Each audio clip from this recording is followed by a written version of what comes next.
Ya, espero que estén muy bien todos. Primero entiendo, bueno, hubo una conversación entre ustedes por el tema de los horarios, entonces finalmente vamos a hacer lo siguiente en cuanto a la definición de horario el resto de la semana. Los lunes y los miércoles vamos a mantener el mismo horario, ¿ya? Es decir, vamos a partir a las 10 de la mañana. Y los martes y los jueves, que son los días que ustedes tienen clase de espiritualidad, nuestra clase va a estar en la tarde. ¿Ya? Originalmente los jueves yo había programado una clase que era un poco más extensa, ¿ya? Pero idealmente se la dividí en dos. Entonces, ahora vamos a tener clase lunes y miércoles a las 10 de la mañana y martes y jueves a las 4 de la tarde, ¿ya? Entonces, y en esas clases vamos a estar entre una hora y una y cuarto aproximadamente cada una de las clases en adelante. Ya, es un poco entre su disponibilidad y mi disponibilidad también para poder hacer clases. Entonces, en adelante, este va a ser el horario de las clases de los días martes. ¿Ya? Va a ser a las 4 y va al igual que los días jueves, que como les dije, originalmente es una clase más larga que dividí en dos, que se va a dividir entre la clase de los martes y los jueves. ¿Ya? Eso como primera información en adelante. O sea, este va a ser el horario de los martes las próximas 3 semanas que restan. ¿Ya? Eso como primera información. ¿Ya? Bueno, en segundo lugar, ya las notas están ok, ya las vi bastante bien, los felicito, en general buenas notas con el cuestionario. Y la verdad es que el cuestionario, a la medida que hayan participado en las clases, visto los videos o visto las PPT, está bastante simple y bastante corto. ¿Ya? Ahora, vamos a hacer un cambio, sí, con respecto a las evaluaciones que estuve conversando con su jefa de carrera en el fondo para definir un poco la estructura de las notas. ¿Ya? Dado que tenemos 4 semanas, no obstante, la estructura de la asignatura considera 6 notas, ¿ya? Entonces, dos de esas 6 notas valen 10%, entonces esas 10% van a ser finalmente evaluaciones formativas, ¿ya? Entonces vamos a hacer lo siguiente, igual se lo voy a mandar por correo para que todos sepan, pero igual la idea es que ustedes manejen esa información. La semana pasada quedó pendiente el tema del descriptor de cargo porque como tuvimos este tema el jueves de la clase, al final no lo pudimos terminar, ¿ya? Entonces, esa va a ser la evaluación formativa de esta semana y que ustedes van a tener que entregar el sábado. Entonces, esa evaluación formativa, que va a ser el descriptor de cargo, va a valer el 10% de la nota final, ¿ya?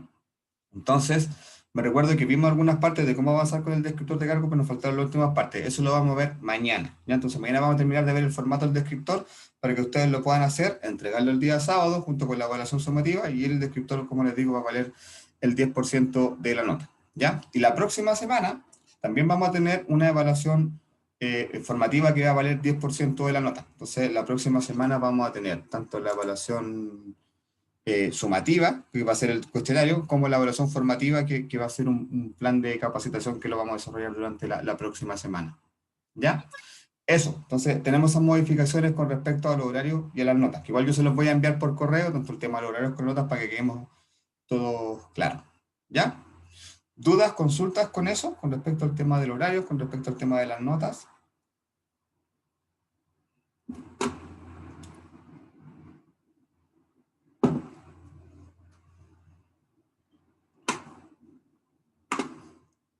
Ya, ok. Bueno, chicos, cualquier cosa quedo disponible por correo.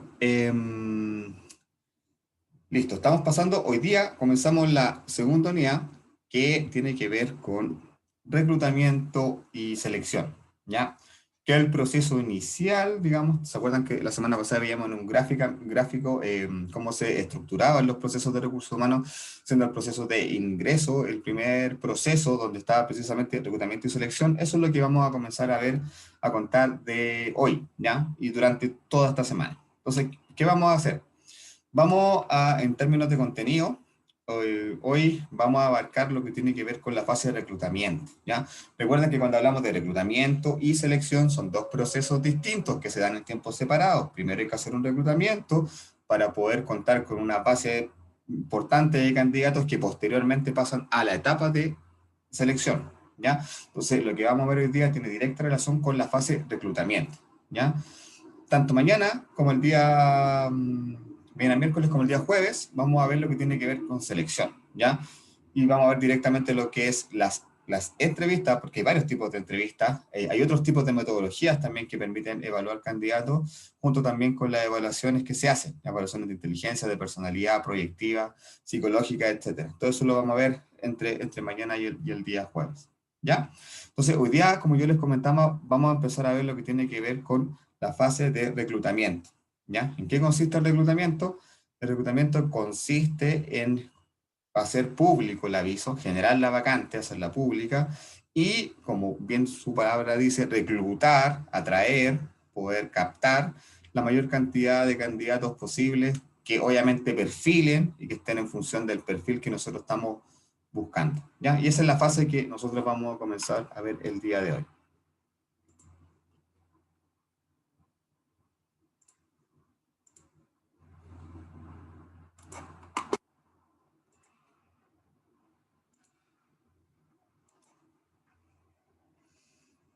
Recuerden que todas las clases, también más presentaciones, están en el aula virtual, alojadas en un formato NIRPU, ¿ya? Para que ustedes la puedan revisar también.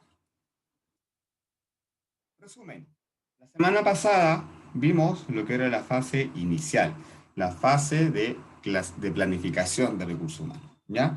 Recuerden, y que de hecho era una de las preguntas que estaban en el cuestionario la semana pasada, que la planificación de recursos humanos corresponde a la estimación de la demanda futura de personas que va a tener una organización. Y cuando hablábamos de eso, en el fondo definíamos que era el proceso en que la empresa o la organización determina cuántas personas va a necesitar de acuerdo a las necesidades que tenga la organización.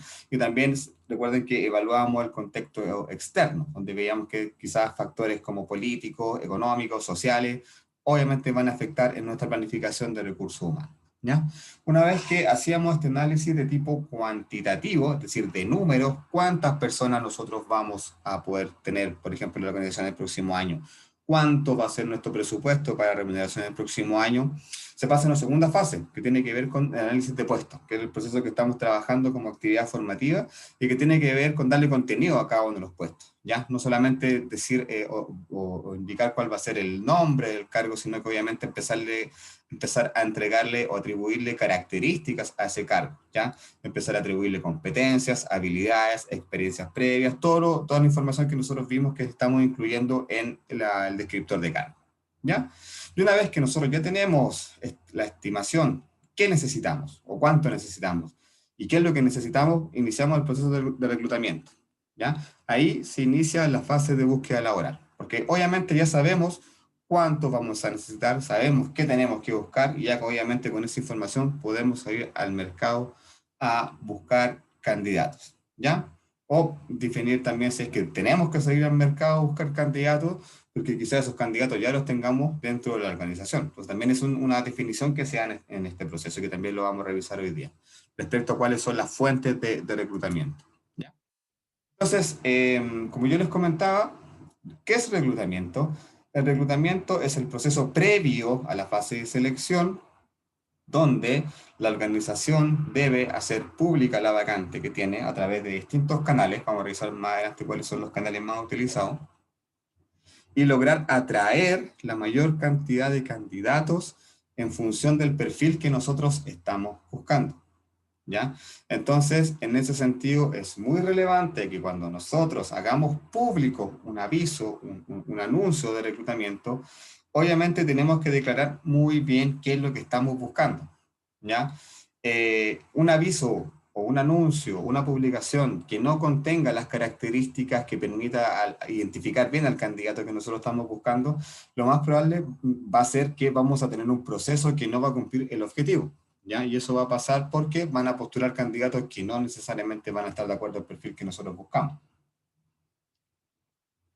Entonces, lo que tiene, para hacer un buen proceso de reclutamiento, obviamente, primero hay que definir muy bien el perfil laboral que nosotros vamos a buscar, ¿ya? A nivel de detalle, tal cual como nosotros lo hemos estado viendo en este formato del descriptor de cargo, ¿ya? Cosa que esa misma información que nosotros estamos incluyendo en el descriptor de cargo, después la hagamos pública, ¿ya? Y que el candidato que va a postular sepa bien cuáles son los requisitos en función de qué carrera tuvo que haber estudiado, si requiere algún tipo de experiencia previa y qué tipo de experiencia en función de qué cargos tuvo que haber desempeñado, cuánto tiempo tuvo que haber desempeñado esos cargos, etcétera, ¿ya? También dejar claro cuáles son las competencias y habilidades que exige el cargo, algunos conocimientos específicos, software, tecnología, etcétera, y que obviamente en la medida que nosotros seamos muy específicos, muy detallistas, nuestro reclutamiento va a ser mucho mejor, ¿ya? Porque van a postular los candidatos que nosotros estamos buscando, ¿ya? Si un anuncio de publicación es muy general, no detalla, digamos, no logra identificar bien el perfil que estamos buscando, ¿cuál va a ser el resultado? No sé, 1500 currículum, de los cuales quizás 100 sirven y los otros 1400 seguramente no van a servir, ¿ya?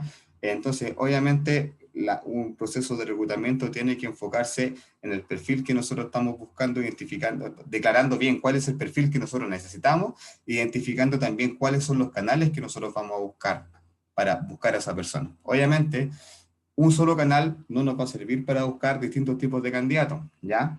Las bolsas de trabajo, por lo general, cumplen esa labor. Ya las bolsas de trabajo son bastante transversales. Uno puede buscar desde cargo operativo, básico, hasta cargos de gerencia, jefatura, en estos portales, ¿ya? Pero cuando son cargos muy específicos, obviamente a veces hay que recurrir a otro tipo de canales que también los vamos a buscar. No solamente las bolsas de trabajo sirven para buscar personas, sino que también hay otros canales que vamos a ver dentro de la clase de hoy, ¿ya? Esto solamente a modo de recordatorio, ¿ya? Recuerden que Hidalberto Chavenato definía 6 procesos para la gestión y administración de las personas y nosotros estamos en el primer proceso, en el proceso para integrar a las personas, donde se alojan las fases de reclutamiento, que es lo que estamos viendo hoy día, y selección, que es lo que vamos a comenzar a ver a contar de mañana, ¿ya? También a modo de recordatorio, lo vimos la semana pasada. ¿Cómo funciona el mercado laboral? ¿Ya? El mercado laboral funciona al igual que como funciona el mercado económico en términos de demanda de productos y servicios. También se mueve en una lógica, en un continuo de demanda y oferta en función de distintos factores económicos, sociales, políticos, que hacen que en algunas ocasiones el mercado fluctúe, por ejemplo, hacia una situación en que hay mucha oferta de candidatos disponibles, y esto pasa obviamente cuando hay tasas de cesantía un poco más altas, como por ejemplo pasa ahora, en este momento en Chile, donde estamos con 13% de cesantía, ¿ya? Y también se mueven en otro continuo, digamos, que es cuando hay más oferta de vacantes que candidatos dispuestos a tomar esas ofertas de vacantes. Eso es lo que pasaba en Chile antes del escenario prepandemia, digamos, cuando teníamos tasas de desempleo en torno a un 6,5-7%, y que eran muy bajos en general, y que generalmente a cargos muy masivos, muy operativos, cuesta mucho cubrirlos porque no hay tanta gente interesada en trabajar en esos cargos. Esas son situaciones que obviamente se van revirtiendo. Ahora seguramente esos cargos son más fáciles de llenar. ¿Por qué? Porque hay más gente buscando trabajo. Entonces, de acuerdo a todos estos factores que nosotros veíamos externos que afectan el mercado de trabajo, fluctuamos, ¿ya? Entre momentos en que hay una situación de mucha oferta de trabajo, es decir, mucha gente ofreciendo su talento para integrarse en la empresa, y en otra situación está la demanda, que son las vacantes que están disponibles a nivel de mercado, que son las que las empresas ponen a disposición en el fondo cuando tienen algún requerimiento, ¿ya? Eso es el entorno, el contexto dentro del cual nosotros nos desenvolvemos para ir a buscar candidatos. Por eso es bueno verlo, ¿ya? Obviamente, en la medida de que hay mucha mayor cantidad de candidatos disponibles a nivel del mercado, nuestros procesos de selección van a ser más simples, ¿ya? En la medida que tengamos una cantidad de candidatos más pequeña, uno, nuestros procesos de selección van a ser más complejos. Segundo, el candidato se va a encontrar en una situación quizás de poder negociar rentas más altas, pedir otras condiciones, etcétera, ¿ya? Entonces, generalmente también esos poderes de negociación fluctúan también en función de cómo se mueva el mercado laboral. Ahora, como yo les comentaba, la organización debe definir cuáles son sus fuentes de reclutamiento, ¿ya? En este sentido, van a haber dos fuentes de reclutamiento siempre, el interno y el externo. El interno, hablamos de reclutamiento interno cuando la organización busca dentro de la misma organización, al interior de la organización, una persona que pueda cubrir un cargo que está vacante, ¿ya? Entonces, reclutamiento interno es cuando los candidatos o el proceso se hace dentro de la organización, ¿ya? A diferencia del reclutamiento externo, que es por lo general el que más se utiliza, donde la organización define que no está esa persona que tiene el perfil idóneo, que tiene el talento para ocupar el cargo al interior de la organización y tiene que seguir a buscarlo al mercado. ¿Ya? Entonces, la primera definición en función de un proceso de reclutamiento se da en torno a esto. Tenemos una vacante, ya. ¿Dónde está el candidato? ¿Podemos buscar a alguien adentro de la organización o vamos a tener que ir a buscarlo afuera? ¿Ya? Obviamente, cada uno de estos fuentes de reclutamiento tiene sus ventajas y sus desventajas, ¿ya? A nivel de reclutamiento interno, es más rápido, es más fácil, es más económico y el proceso de adaptación del trabajador va a ser obviamente mucho más rápido porque ya está en la empresa y la conoce, ¿ya? A diferencia de un proceso de reclutamiento externo, digamos, de que va a ser más extenso, va a ser más costoso, va a tener que dedicarle más tiempo porque obviamente tiene que entrevistar o evaluar una serie de candidatos externos y que como no lo conoces al candidato, por más que haya hecho un buen proceso de selección, siempre está la apuesta o siempre está el riesgo de que si la persona va a poder cumplir la expectativa o no, ¿ya?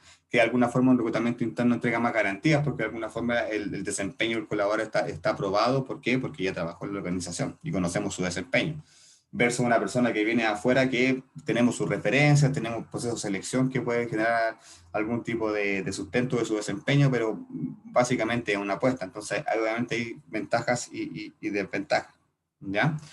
En algunos casos también, algunas empresas o en algunos procesos particulares, algunas empresas tienen procesos mixtos, ¿ya? Donde de alguna forma abren procesos a nivel interno y abren también el mismo proceso a nivel externo. Entonces tienen candidatos externos por una parte postulando, pero también tienen candidatos internos, ¿ya?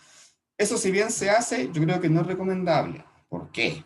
Porque en esa competencia de los que están dentro de la empresa con los que vienen de afuera, en la medida que queda un trabajador seleccionado que es de afuera, va a afectar mucho la motivación de la persona interna que postuló y no quedó. Entonces ahí generalmente se generan, y se lo comento por experiencia, que eso pasa, obviamente, es la persona que postula cree que es la más adecuada, pero de repente elige una persona que viene de afuera. Obviamente la motivación de ese trabajador quizás se va a ver un poco frustrada, se puede haber afectado su desempeño. Entonces, en general, lo mejor es declararlo interno o externo. A veces hacer estas mezclas pueden ser un poco más complejas en ese sentido, ¿ya? Puede generar algún tipo de afectación a nivel de clima organizacional. Esta gráfica, más que nada, hace referencia a que los procesos, ya sea internos o externos de reclutamiento, pasan por la misma etapa, ¿ya? O deberían pasar así, o sea, así debería ser. Eh, Porque también pasa muchas veces que a veces la empresa, y me ha tocado verlo, a veces los procesos ya están como un poco arreglados o definidos, por decirlo de alguna forma, y la persona inmediatamente toma el cargo, ¿ya? Y los procesos de entrevista a veces, muchas veces son solamente para cumplir con el protocolo. Entonces, idealmente eso es lo que no debe pasar, ¿ya? Lo que debe pasar es que un proceso de reclutamiento interno, un proceso de reclutamiento externo, implica que el candidato deba pasar por las mismas etapas, ¿ya? Tenga que postular, ¿ya? Idealmente, cuando se abren los procesos internos, se abre un proceso de postulación. Entonces, tal cual como un candidato externo postula a través, por ejemplo, de una página o de una bolsa de trabajo, un candidato interno va a postular haciéndole llegar su currículum al jefe de recursos humanos, por ejemplo, ¿ya? Tiene que pasar por un proceso, ¿ya? No necesariamente todos los candidatos internos pasan al proceso de selección, eso también hay que dejarlo claro. A mí me ha pasado a veces cuando me ha tocado gestionar procesos internos, como las personas piensan que todas van a pasar a selección y no necesariamente. Igual hay que hacer un filtro curricular porque puede postular cualquier persona a la organización y obviamente a veces van a postular personas que no ocupen el perfil y en el fondo hay que ser sincero y también eficiente en el sentido de no ingresar a una persona que sabemos que no cumple el perfil que tiene para el cargo. Entonces también hay un proceso de filtro, ya no cualquier persona interna puede participar. Ahí es función de recursos humanos, obviamente, hacer también esta fase de filtro curricular interno, ¿ya? Y una vez que se define estos candidatos, ya que cumplen el perfil y que pueden pasar al proceso de selección, los pasamos al proceso de selección, ¿ya? Entonces, idealmente, lo que debe darse a nivel de un proceso de reclutamiento interno como externo son las mismas etapas, ¿ya? Con una postulación y con un filtro curricular para ver si es que el candidato efectivamente cumple el perfil que nosotros estábamos buscando para pasar al siguiente proceso de selección.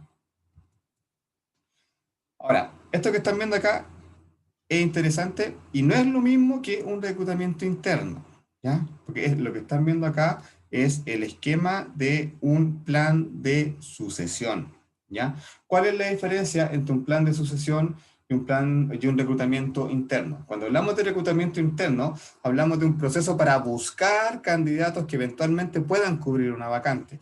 Cuando hablamos de plan de sucesión, hablamos de un plan donde ya con nombre y apellido tenemos definida la persona que va a ir tomando cargo de mayor responsabilidad, porque es un plan, es un proceso, ¿ya? Y muchas empresas que obviamente se encargan de gestionar y evaluar su desempeño, siempre van a poner los ojos sobre los trabajadores que tengan un desempeño bueno y si generalmente sobre eso van a planificar un plan de carrera, que eventualmente termine siendo un plan de sucesión, ¿ya? Y cuando hablamos de sucesión, hacemos referencia a la palabra, al concepto, suceder. O sea, si una persona de la organización se retira, viene otra persona que ya está preparada, de acuerdo a este plan, que está capacitada para tomar el cargo de la persona que se retire. Por eso hablamos de sucesión, de suceder, ¿no? Una persona que viene tras otra para tomar su cargo, ¿ya? Entonces son procesos distintos. El reclutamiento interno es un proceso donde cualquier persona puede postular y el candidato va a ser el mejor. Un plan de sucesión es donde ya, en función de una persona que tiene un buen desempeño, lo empezamos a potenciar, a capacitar para que pueda tomar cargos de mayor responsabilidad. ¿Ya? Entonces, si se fijan bien, en el gráfico que ustedes están viendo, aparece una estructura organizacional y también aparece en el cuadro, perdón, en la parte superior aparece el nombre del cargo, por ejemplo, el director general se llama José Facúndez, ese es el cargo que tiene él, y el cuadro que aparece abajo tiene dos nombres, ¿cierto? Aparece don Luis Bento y don José Suárez. Ambos, Luis y José, son candidatos a suceder a don José Facúndez. Esa es la lógica de este organigrama. Si se fijan en el cargo que está más abajo, el gerente de departamento, que es don Luis Bento, él también tiene dos posibles sucesores, Joao Brito y Milton Sá. ¿Ya? Ahora, ¿cómo se define qué persona puede ocupar o puede suceder a otra persona? A través de planes de gestión del desempeño, que lo vamos a ver la próxima semana un poco más en detalle cómo se hace ese proceso de evaluación de desempeño. Pero son generalmente evaluaciones anuales que generalmente los trabajadores que tienen buenas calificaciones empiezan a ser parte de estos programas de sucesión. ¿Ya? Entonces, ¿cómo se construye esto? Miremos el ejemplo. Entonces, necesitamos encontrar al sucesor de don José Facúndez, que es el director general. Entonces tenemos a dos candidatos, como les decía, don Luis Bento y don José Suárez. Si se fijan, a la izquierda del nombre hay una letra y un número, que en el caso de Luis Bento es un A y un 1, ¿cierto? Y al lado de don José Suárez es una B y un 1. ¿Qué quiere decir esto? Esta es la calificación que tiene la persona. Si se fijan, al costado derecho hay un cuadro que dice ABC y abajo tiene 1, 2, 3, 4, ¿cierto? A significa listo para promoción, B requiere más experiencia, C no tiene sustituto, ¿ya? 1 significa desempeño excepcional, 2 desempeño satisfactorio, 3 desempeño regular, 4 desempeño pobre. Entonces, en función de la clasificación de estas dos variables, si está listo para promocionar y qué tipo de desempeño tiene, se define qué persona va a reemplazar, en este caso, don José Facúndez. Entonces, don Luis Bento tiene un A1, que quiere decir, está listo para promoción y tiene un desempeño excepcional, ¿ya? Y en segundo lugar está José Suárez, que tiene un B1. ¿Qué quiere decir? Requiere más experiencia, pero igual tiene un desempeño excepcional. Entonces, en función de esto, ¿qué va a decidir la organización? El sucesor de don José Facúndez va a ser don Luis Bento. ¿Por qué? Porque él está listo para promoción.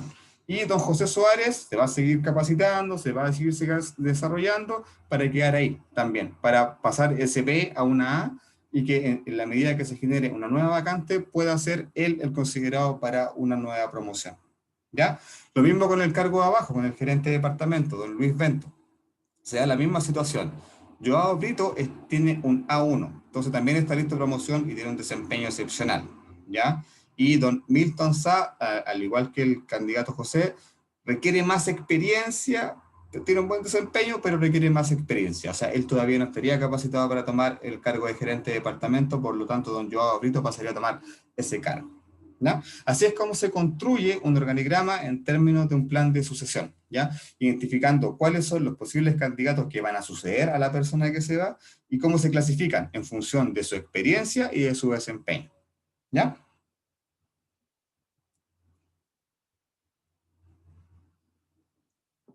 Entonces, antes de seguir con lo que tiene que ver el reclutamiento externo, que es lo que vamos a pasar a ver ahora, algunas paralelos entre lo que tiene que ver el reclutamiento interno con el reclutamiento externo, ¿ya? Cuando hablamos de reclutamiento interno, los puestos vacantes son cubiertos por trabajadores que están dentro de la organización y cuando son reclutamientos externos, obviamente los candidatos vienen desde afuera, ¿ya? Cuando hablamos de reclutamiento interno, lo que les comentaba hace un rato, hablamos de candidatos que ya los conocemos, que ya de alguna forma pasaron por procesos de selección y la empresa ya los seleccionó, ¿ya? Y ya han pasado por procesos de capacitación, de gestión de desempeño, entonces de alguna forma hay más garantías porque lo conocemos, conocemos su experiencia, conocemos su desempeño, etcétera. A diferencia de lo que pasa cuando un candidato viene externo, que por más que el proceso de selección sea bueno, exhaustivo, igual de alguna forma, como les digo, se puede haber un riesgo al incorporar una nueva persona porque su desempeño, si en la práctica, recién lo vamos a conocer cuando la persona trabaje, ¿ya? Eh, es eso como un paralelo general en términos de cuáles son las características del reclutamiento interno y el reclutamiento externo. Y ahora vamos a pasar de lleno a lo que tiene que ver con el reclutamiento externo. En el fondo es como lo más demandante, porque realmente un proceso de selección que lo hagamos de manera interna, como les digo, va a ser más simple, va a ser más fácil, va a ser más económico, va a ser en términos de costo también va a ser inferior, ¿ya? Pero cuando hablamos de un proceso de reclutamiento externo, obviamente ya tenemos que hacer una planificación distinta porque seguramente ya hablamos de un proceso que nos va a tomar más tiempo porque tenemos que partir de la base, que lo primero que tenemos que hacer es salir a buscar los candidatos, ¿ya? Y ver si es que en el mercado existen los candidatos que nosotros estamos buscando. ¿Cuáles son, en primer lugar, las ventajas y desventajas que tiene el reclutamiento externo? ¿Ya? En cuanto a las ventajas, obviamente el introducir nuevas personas de alguna forma siempre va a ser agregar nuevos talentos, ¿ya? Agregar nuevas formas de hacer las cosas. Entonces, en ese sentido, siempre la incorporación de nuevas personas va a enriquecer de alguna forma la cultura de la empresa, ¿ya? Llegan personas que conocen otras cosas, que tienen otra forma de hacer las cosas, y que se vienen de afuera, muchas veces esas personas traen el conocimiento de su desempeño en otra empresa y que lo traen acá, y obviamente es el capital humano, el capital intelectual, va, va, va creciendo, ¿ya? Pero algunas desventajas es que, bueno, afecta negativamente la motivación de los trabajadores. O sea, efectivamente, cuando se abre un cargo y solamente a veces los vamos a buscar afuera, muchos trabajadores pueden decir, oye, ¿por qué no me consideraron? O no se está considerando a los trabajadores para que puedan crecer. Entonces, igual a veces esa situación de solamente hacer un reclutamiento externo puede afectar el clima en términos de que puede crear una sensación de que la empresa no da posibilidades de crecimiento, ¿ya? Y eso obviamente puede afectar la motivación, puede afectar la fidelidad. Muchos trabajadores no se considerados para poder crecer y que tienen ganas de crecer y tienen motivación por desarrollar otro tipo de funciones, quizás van a buscar otra opción en otra empresa, etcétera, ¿ya? Otra desventaja que tiene que es que hay que aplicar los procesos de selección y con todos los costos que eso implica, ¿ya? Muchas veces las empresas tienen externalizado el proceso de selección, por lo tanto, cada proceso de evaluación de un candidato tiene un costo asociado, entonces obviamente a veces el costo de hacer un reclutamiento externo obviamente va a ser mucho más que el de hacer un reclutamiento interno, ¿ya? Esas son como algunas ventajas y desventajas que tiene el reclutamiento de carácter externo. Ahora, hablamos de canales de reclutamiento externo, hablamos de dónde la organización o la empresa va a ir a buscar los candidatos, ¿ya? Como yo les comentaba, las bolsas de trabajo por lo general son el método o el canal más utilizado que tanto la empresa como los candidatos conocen, ¿ya?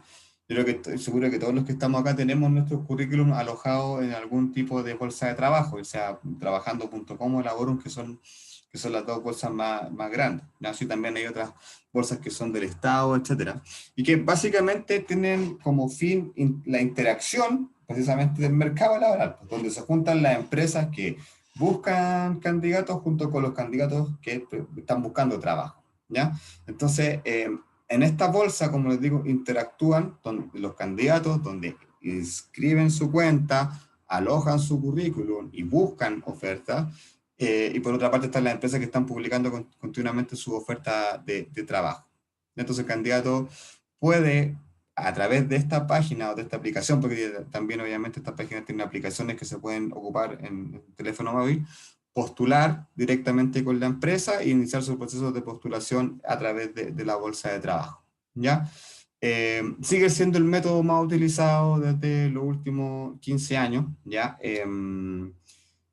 Entiendo que, por ejemplo, trabajando.com tiene una base de cerca de 8 millones de currículum en su archivo, y Laborum tiene creo que 5 también, 5 o 6 millones de currículum en su archivo. Entonces, obviamente, son los medios que más mueven oferta laboral. ¿Ya?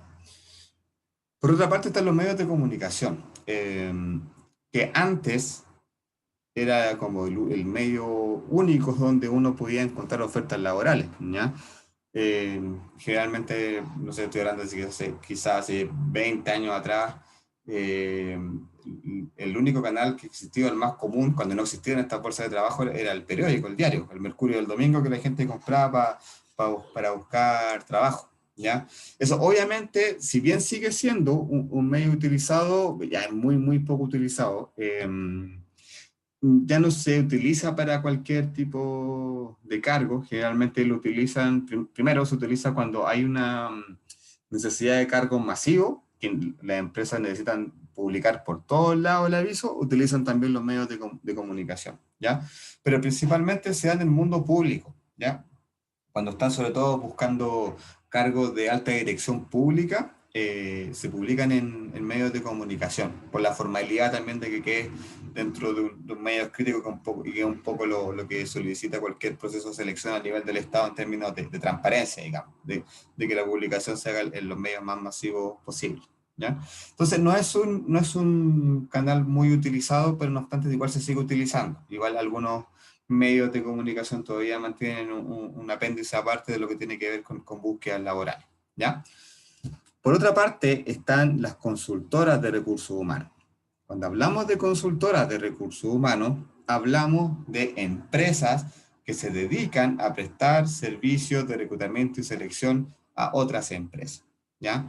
Eh, entonces estamos hablando de empresas que básicamente cumplen la función de prestar servicios en recursos humanos y que se encargan de buscar candidatos, seleccionarlos y entregarlos a la empresa una vez que están seleccionados.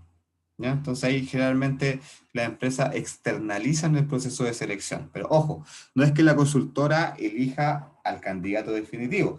Lo que hace la consultora es precisamente levantar el perfil, hacer el proceso de reclutamiento, hacerlo público, recepcionar los currículum, hacer el filtro curricular y preseleccionar los candidatos que van a la entrevista final con la empresa. ¿Ya? Las consultoras no hacen la selección de la persona idónea, digamos, sino lo que hacen en el fondo es preseleccionar a una terna por lo general. Cuando hablamos de terna hablamos de 3 candidatos que se presentan a la empresa, ya que son los candidatos que avanzan los distintos procesos. Entonces, este servicio en el fondo le ahorra a la empresa cliente todo el tiempo de reclutar, de filtrar, de hacer la primera entrevista, sino que básicamente llega solamente los candidatos que ya pasaron por todas las pruebas y que obviamente son los que perfilan para el cargo. Entonces, todo ese proceso lo prestan las consultoras de recursos humanos. Y acá en Chile, por ejemplo, de las más grandes son Adecco, Grupo Expro, Synerlink, etcétera, que también son empresas que se dedican a otros rubros que tienen que ver con servicios transitorios y subcontratos, que eso lo vamos a ver en la cuarta semana cuando veamos la legislación laboral. ¿Ya? Por otra parte, están las redes de titulados. Esto es algo que en Chile no se da, en otros países sí se da, ¿ya? ¿Qué quiere decir? Que se empiezan a formar redes en función de las personas que van egresando de ciertas universidades. Entonces, hay vínculos entre las universidades y las empresas. ¿Qué quiere decir esto?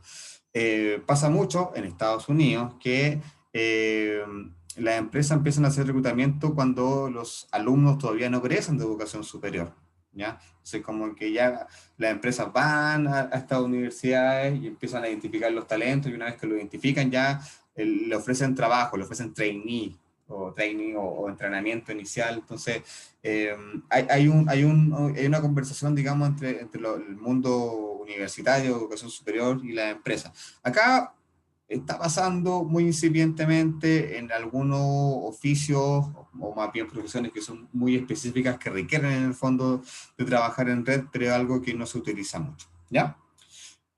Las redes sociales pasan a ser un instrumento fundamental también para en estos momentos hacer búsqueda de personas para cubrir ciertas vacantes. La principal y la más profesional es LinkedIn, ¿ya? LinkedIn, como ustedes saben, es una red social que se enfoca en lo laboral y que ya también, de hecho, tiene una aplicación puntual que sirve para buscar trabajo, ¿ya? Y mucha gente también oferta su trabajo a través de LinkedIn y a veces resulta mucho mejor que publicar un aviso en bolsas de trabajo, ¿ya? Pero también nos sirve para otro proceso en las redes sociales, sobre todo LinkedIn, cuando tiene que ver eh, o cuando estamos buscando un cargo muy especializado, que lo más probable es que si nosotros publicamos un aviso no va a llegar nadie con ese perfil porque son cargos muy especializados y nosotros tenemos que salir al mercado a buscar. Entonces, principalmente una buena herramienta para poder llegar a esos profesionales de cargos muy específicos es a través de LinkedIn, ¿ya? Las empresas que hacen headhunting, que es en el fondo la traducción en español es cazador de cabezas, que se dedican precisamente a la búsqueda de ejecutivos de alto desempeño para poder llevarla a otras empresas, utilizan mucho LinkedIn para eso. Se contactan con altos ejecutivos a través de estas plataformas en el fondo para irle ofreciendo distintas ofertas de trabajo. Y por último, los referidos, ¿ya? Cuando hablamos de referidos, hablamos de contactos cercanos, ¿ya? Y principalmente eso se da cuando también necesitamos de cargos muy específicos, ¿ya? O sea, es difícil poder ir a buscar al mercado un cargo y confiamos en nuestra red profesional de cercanos respecto de que ellos nos refieran, así que nos entreguen datos de personas que eventualmente puedan cubrir el cargo que nosotros estamos buscando. Por eso hablamos de referido, en el fondo hablamos de búsquedas que se dan en ciertos ámbitos donde a nivel de contactos entre personas, digamos, se hace la búsqueda de un perfil particular. Estos son los 6 canales de reclutamiento externo más comunes y los que más se utilizan. Y que en la medida que ustedes trabajen en una área de reclutamiento y selección, van a tener que administrar estos canales, ¿ya? Porque son como les digo, los más utilizados para poder buscar candidatos a nivel masivo. Pirámide del reclutamiento. ¿Qué quiere decir esto? Cuando hablamos de pirámide del reclutamiento, obviamente hablamos de un proceso piramidal, valga la redundancia, donde en la medida que el proceso va avanzando, la cantidad de candidatos va disminuyendo. Por eso hablamos de una pirámide. Porque para poder llegar a los candidatos que pasan a la selección, obviamente tenemos que contar con una base importante de candidatos que se presenten y que cumplan el perfil, ¿ya? En la medida que nosotros no cumplamos o no tengamos una cantidad importante de postulantes que perfilen con el cargo, no vamos a poder avanzar al proceso de selección, ¿ya?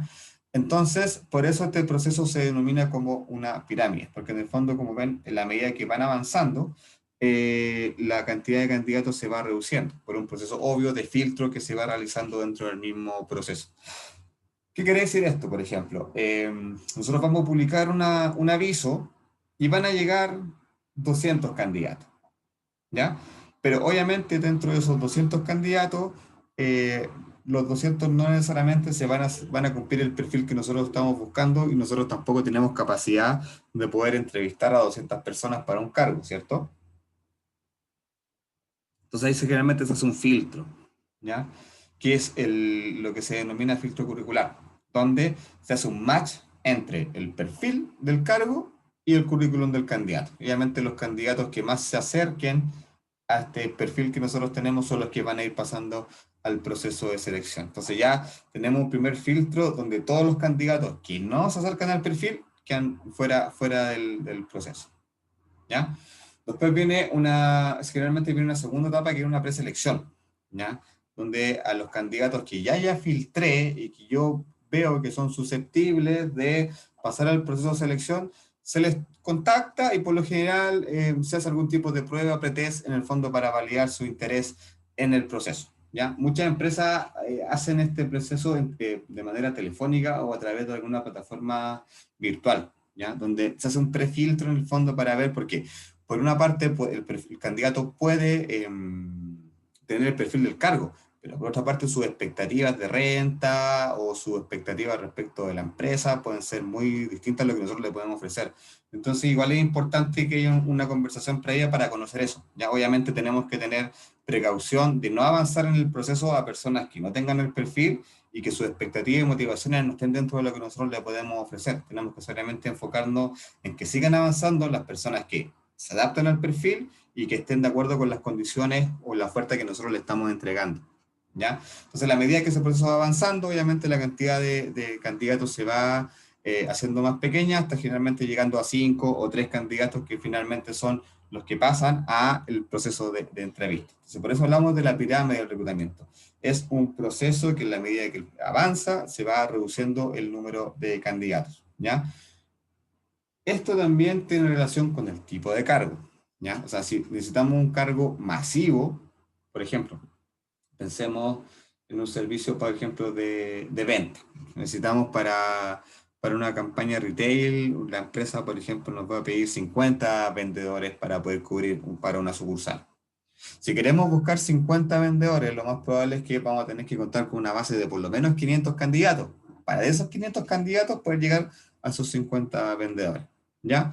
Pero, por ejemplo, si nos piden un cargo, supongamos, un jefe de recursos humanos, quizás, claro, necesitemos de 200 currículums, quizás ya con unos 50 podamos empezar a avanzar con el proceso. Obviamente, la base de la pirámide, cuánto candidato nosotros necesitamos, se define en función del perfil. Si es masivo o si es más bien individual o dependiendo si es un cargo de jefatura o algún cargo que sea de alguna forma más fácil de encontrar en el mercado.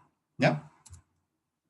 Ahora, y por último, para ir finalizando la clase de hoy, con respecto a este proceso de filtro curricular, ¿qué tenemos que conocer en primera instancia? ¿Ya? Como les decía, es imposible que nosotros pasemos a selección a todos los candidatos que van a postular. Es imposible por un tema de capacidad de nosotros y también por un tema de que no todos van a cumplir el perfil.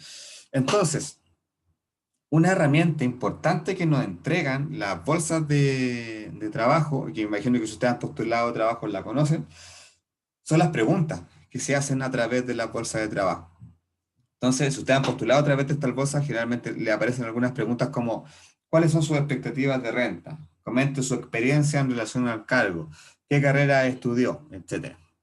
Esas preguntas que establecen los reclutadores son preguntas de filtro, ¿ya? Entonces, ¿qué permiten? Y eso para nosotros es una herramienta súper importante cuando hacemos el filtro de currículum. Primero, conocer los antecedentes generales del candidato y ver si cumple el perfil que nosotros estamos buscando o no, ¿ya? Entonces, por lo general, ¿por qué se pregunta la renta en esta pregunta de filtro? Porque generalmente el primer criterio para filtrar son las expectativas de renta. Entonces, cuando ustedes postulan a un aviso y responden estas preguntas, del otro lado, el reclutador, lo primero que va a ver van a ser sus respuestas a las preguntas. No va a ver el currículum todavía, sino que nosotros cuando revisamos un currículum a través de Labor 1 y trabajando, lo primero que vemos son las respuestas a las preguntas. Entonces, en la medida que las respuestas del candidato estén de acuerdo a lo que nosotros buscamos, recién abrimos el currículum y lo empezamos a revisar. Si las preguntas o las respuestas que entrega el candidato no están en sintonía con lo que nosotros estamos buscando o ofreciendo, ese candidato no sigue. O sea, por ejemplo, si nosotros sabemos que a un cargo vamos a pagar, no sé, 700.000 pesos, y un candidato en sus expectativas de renta coloca 1 millón de pesos, ese candidato está muy por sobre las expectativas que nosotros podemos pagar. Entonces, en ese sentido, ese candidato quedaría fuera del proceso. ¿Ya? Si, por ejemplo, el perfil nos exige que la persona tenga a lo menos 3 años de experiencia en un cierto cargo, todas las personas que la respuesta nos indiquen que tienen menos de 2 años de experiencia, fuera del proceso.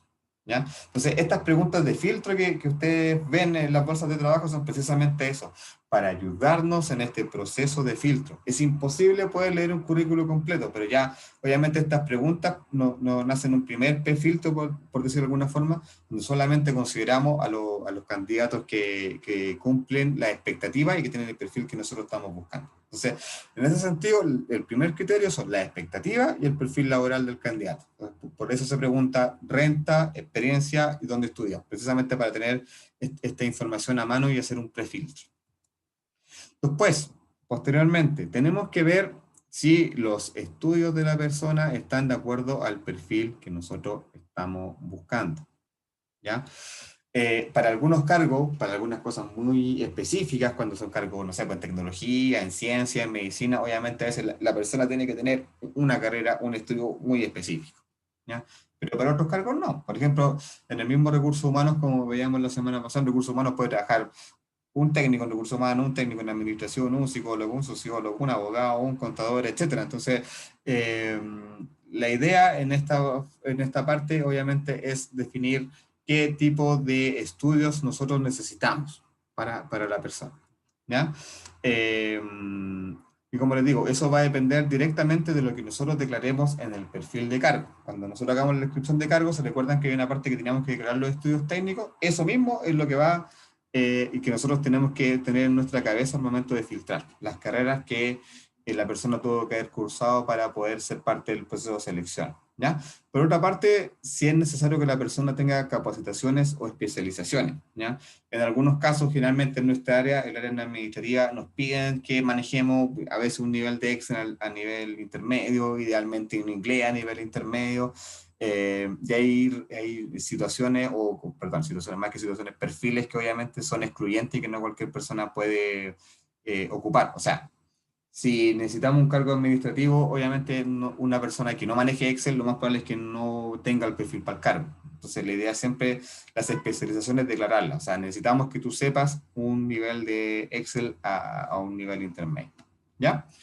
Otro aspecto importante a filtrar es el rubro de la industria de la empresa donde trabajó, ¿ya? Y a veces, muchas veces se obvia esto, pero es relevante, porque, por ejemplo, pensemos en el mercado de recursos humanos. Jefes de recursos humanos, muchos, o sea, cada empresa más o menos mediana, grande, tiene un jefe de recursos humanos. Pero, por ejemplo, si yo estoy buscando un jefe de recursos humanos para una empresa que tiene 5.000 trabajadores y que produce, no sé, cañerías de cobre, ¿me va a servir un gerente de recursos humanos que trabajó en un colegio donde tenía 50 trabajadores? Lo más probable es que no, ¿ya? ¿Por qué? Porque si bien el cargo es el mismo, la naturaleza de las funciones cambia mucho en una empresa productiva con 5.000 trabajadores que en un colegio. ¿Ya? Hay temas de sindicato, hay temas de seguridad, hay temas de pagar nóminas de 5.000 trabajadores, que es un trabajo muy grande. Entonces, obviamente, el rubro donde la persona venga es súper importante también. ¿Ya? Como les digo, no necesariamente una persona que fue, como les digo, jefe de recursos humanos en una empresa, en un cierto tipo de empresa, va a rendir en otro tipo de empresa que es distinto. ¿Ya? Entonces, el rubro siempre va a ser importante. Y por lo general se pide que la persona venga del mismo rubro que la empresa está pidiendo el cargo. ¿Ya? Lo otro son las motivaciones. Cuando hablamos de motivación, en el fondo es si el candidato en su currículum, que la idea es que ustedes lo declaren también cuando hagan un currículum, ¿qué están buscando? ¿Ya? Estoy buscando una empresa que me permita iniciarme en el mercado laboral, estoy buscando una empresa que me permita desarrollarme, estoy esperando quizás una empresa que me dé la oportunidad de aprender inglés, no sé. Es importante las motivaciones, porque obviamente el tema motivacional, el tema psicológico en lo laboral es muy relevante, ¿ya? Un colaborador tiene que estar siempre empoderado, motivado, comprometido, o por lo menos satisfecho para hacer su trabajo. En la medida que no cumplamos su requerimiento y no satisfagamos sus necesidades básicas, la motivación va a ser baja y lo más probable es que el desempeño de esa persona no sea bueno y lo más probable es que después se vaya. Entonces, obviamente tenemos que filtrar personas que sus motivaciones estén en sintonía con lo que la empresa le puede ofrecer. Motivaciones muy altas respecto de lo que nosotros podemos ofrecer, quizás no es bueno considerarlos porque la persona una vez que ingrese y no cumpla esas motivaciones, lo más probable es que se pueda filtrar, o sea, pero se pueda frustrar y no poder desempeñar sus labores de buena manera, ¿ya? Y otros aspectos que son especiales, pero que no dejan de ser menores, por ejemplo, son la comuna de residencia. Hay que tener ojo con eso. Si nosotros estamos buscando una persona para trabajar en Quilicura, no vamos a quizás darle prioridad a una persona que vive en Puente Alto. Más allá de personas que sí tienen esa disponibilidad y que no tienen ningún problema en moverse de una comuna a otra en Santiago, pero igual no es menor, ya sobre todo cuando trabajamos sistemas de turno, cuando la empresa no necesariamente tiene buses de acercamiento y está en un lugar remoto, obviamente hay que tener esas consideraciones especiales respecto de dónde vienen las personas que nosotros necesitamos contratar. ¿Ya? Lo otro es la disponibilidad. Obviamente hay cargos que requieren que la persona ingrese lo antes posible, entonces una persona que esté trabajando y que pueda entrar quizás en 2 meses más no nos va a servir. Entonces, también va en función de eso. Si es un proceso largo, que quizás sabemos que se va a tardar un par de meses y una persona esté trabajando y tenga la posibilidad de cambiarse en 2 meses más, nos va a servir. Pero si necesitamos una persona que ocupe el cargo ahora ya, quizás una persona que esté trabajando no sea lo más recomendable para esos casos. Esos son antecedentes específicos que obviamente son parte de los criterios que nosotros utilizamos al momento de filtrar un currículum. Chicos, eso es lo que tenía preparado con respecto a la clase de hoy que tiene que ver con la fase de reclutamiento. ¿Dudas, consultas con lo que acabamos de ver?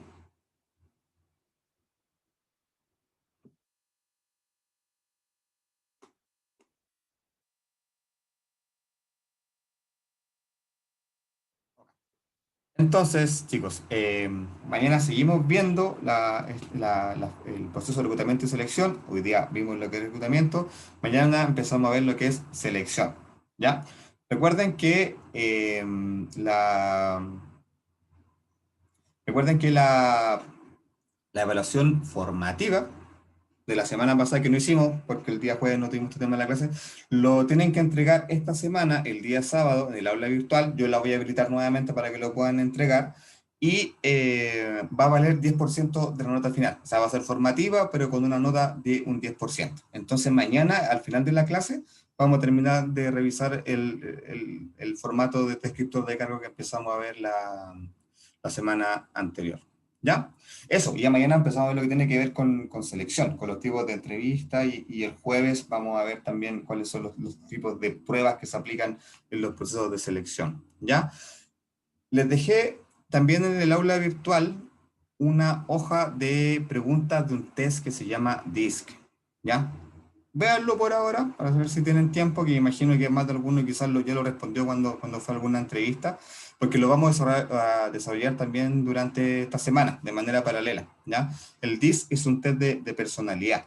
Es súper simple y es súper básico, no permite ver aspectos muy profundos de personalidad, pero sí permite identificar rasgos de personalidad, ¿ya?